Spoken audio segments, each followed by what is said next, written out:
माझं सोलापूर न्यूजमध्ये आपल्या सगळ्यांचं स्वागत।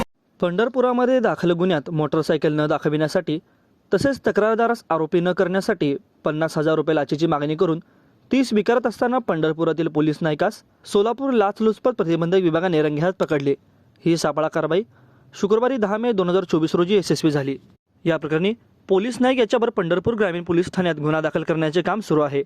वैजनाथ संदीपान कुंभार, वय वर्ष 52, राहणार अथर्व बिल्डिंग ब्लॉक नंबर 207, पुजारी सिटी ईसबावी पंढरपूर असे लाच स्वीकारलेल्या पोलीस नायकाचे नाव आहे।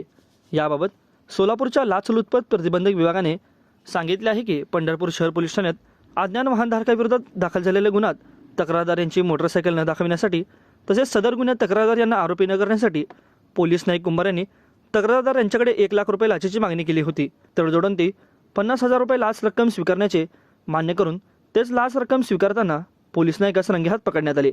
एसीबी सोलापूरचे प्रेस नोटद्वारे हे सांगण्यात आले।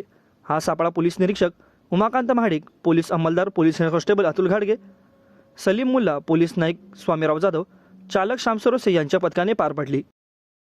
माझं सोलापूर न्यूज या यूट्यूब चॅनलला सबस्क्राईब करा आणि बेल आयकॉन प्रेस करायला विसरू नका।